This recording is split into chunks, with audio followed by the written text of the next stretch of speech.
The topic name is refraction of light. So first of all, we write the topic name refraction of light. ठीक है. So what is refraction? Firstly हमको सबसे पहले definition पढ़नी है इसकी, क्या होती है refraction. So it is the bending of light. It is the bending of light when light travelling from one medium to another. आपने रिफ्लेक्शन में पढ़ा कि लाइट आती है किसी सरफेस पे और बाउंस बैक हो जाती है इन the same medium. But refraction में क्या होता है, अगर एक लाइट है वो फर्स्ट मीडियम से किसी दूसरे मीडियम में जा रही है तो अपने पाथ से डेविएट हो जाती है. अपने पास से क्या हो जाती है, वो डेविएट हो जाती है, बैंड हो जाती है. तो इसी फिनोमिना को क्या बोलते हैं, रिफ्रैक्शन ऑफ लाइट. ठीक है, आपको डेफिनेशन मैंने बता ही दी, आप किसी भी बुक से देख सकते हो. The bending of light from when the light come from one medium to another. ठीक है, इसके लिए हम डायग्राम बनाते हैं. तो सबसे पहले ये हमारे पास एक सरफेस है. ठीक है, जो दो सरफेस को क्या कर रहा है, अलग. ठीक है, for example this is the first medium and this is the second medium. ठीक है, first light, this is the incident ray and this is normal. as you know very well, this is the normal. ठीक है, light आ रही है, इसको जाना किस तरफ चाहिए था, this light have to go in this side, but due to the medium change हो जाता है वन मीडियम टू अनदर.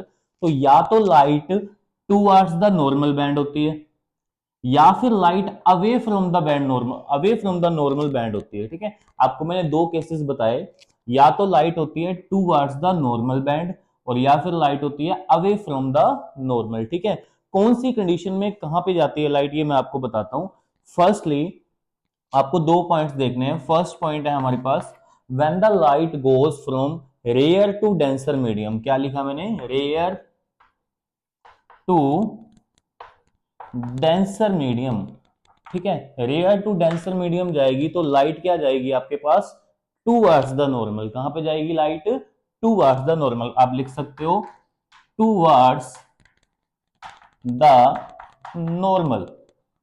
ठीक है, एंड सेकंड केस क्या है, if the light goes denser to rare, light goes denser to rare, तो light कहां जाएगी बेटा, अवे फ्रॉम नॉर्मल. क्या जाएगी, अवे फ्रॉम नॉर्मल. ठीक है, पहले फर्स्ट केस की बात करते हैं. मैं यहां पे बनाता हूं फर्स्ट केस. ठीक है, for example this is the surface और this is air medium and this is glass, this is glass. ठीक है, so air is rare medium and glass is denser medium. ठीक है, डेंसर का मतलब होता है जिसकी डेंसिटी ज्यादा है, जिसका रिफ्रैक्टिव इंडेक्स ज्यादा है. अभी नेक्स्ट टॉपिक हम रिफ्रैक्टिव इंडेक्स भी करेंगे. सपोज ये लाइट आ रही है, incident light, and this is normal. तो लाइट किस तरफ बैंड हो जाएगी बेटा, रेयर से डेंसर में टूवर्ड्स द नॉर्मल. तो लाइट बैंड होगी टूवर्ड्स द नॉर्मल. ठीक है, in this case the angle of incidence, the angle of incidence should be greater than the angle of refraction. तो आप लिख सकते हो फर्स्ट केस में जो एंगल ऑफ इंसिडेंस होगा वो ऑलवेज ग्रेटर होगा किससे, एंगल ऑफ रिफ्रैक्शन से. ठीक है, सेकंड केस क्या है बेटा, डेंसर से रेयर, इससे अपोजिट है सेकंड केस में यहां पे बना रहा हूं. ठीक है, this is the surface, this is light coming, incident ray, it is normal and light coming from the denser to rare. तो लाइट कहां जाएगी बेटा, away from normal. In this case आप देख सकते हो कि जो इंसिडेंट एंगल है वो क्या है, लेस है, और रिफ्लेक्टेड एंगल क्या है बेटा, ज्यादा है. ठीक है, तो आप लिख सकते हो angle R is greater than angle I. ठीक है, in this second case easy method है बिल्कुल, इसी को हम बोलते हैं रिफ्रैक्शन ऑफ लाइट. इसकी बहुत सारी एप्लीकेशंस हैं. For example glitter of diamond, diamond में लाइट जाती है तो उससे फॉर एग्जांपल जैसे लेमन का एग्जांपल है, when we put lemon into the glass of water. ठीक है, the size of lemon show the big. ठीक है, ये बहुत सारे एग्जांपल हैं हमारे पास रिफ्रैक्शन ऑफ लाइट के. अब इसके टू लॉज होते हैं, वो भी मैं आपको इसी टॉपिक में बता देता हूं. फर्स्ट लॉ क्या होता है बेटा, as same as the reflection, incident ray, refracted ray and normal all lies in the same plane, all lies in the same plane. ठीक है, सेकंड लॉ हमारे पास क्या होता है बेटा, सेकंड लॉ होता है the sine of angle of incidence divide by sine of angle of refraction is equal to constant. ठीक है, इसको हम स्नेल्स लॉ भी बोलते हैं. क्या बोलते हैं, स्नेल्स लॉ. तो अच्छे से स्नेल्स लॉ समझ लो पहले क्या होता है. देखो जैसे मैंने एक पाथ बनाया यहाँ पे, ठीक है, ये सरफेस है, यहां से लाइट आ रही है और ये हमारे पास एंगल क्या बन गया, ये एंगल आई है, सपोज कर लो ये एंगल क्या है, रिफ्लेक्शन का।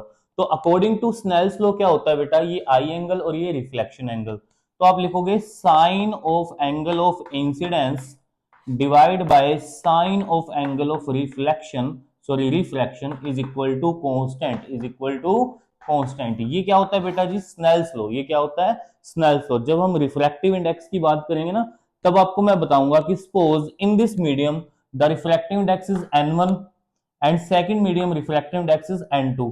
अब हम स्नेल्स लॉ को कैसे लिखते हैं बेटा, n1 multiply by sine of angle of incidence, देखो n into sine of angle of incidence is equal to n2 into sine of angle of r, ठीक है। अब आप इसको डिवाइड करो, sine I by sine R क्या आएगा, sine I upon sine R is equal to n2 upon n1, and n2 upon n1 is the constant value, n2 upon n1 is the constant value. आप इसको बोल सकते हो refractive index of second medium with respect to first, क्योंकि हमने formula किया हुआ है रिफ्रैक्टिव इंडेक्स का, क्या, n21। n21 क्या होता है बेटा, refractive index of second medium with respect to first medium, ठीक है। तो ये दोनों लॉज थे, कौन कौन से, एक तो first law, incident ray, reflected ray and normal all lies in the same plane, and second is Snell's law, इसको हम क्या बोलते हैं बेटा, स्नेल्स लॉ, ठीक है। So this is about the refraction of light. Next topic में आपको मैं अच्छे से डिटेल में क्या बताऊंगा, रिफ्रैक्टिव इंडेक्स। तब तक के लिए थैंक यू, बाय बाय।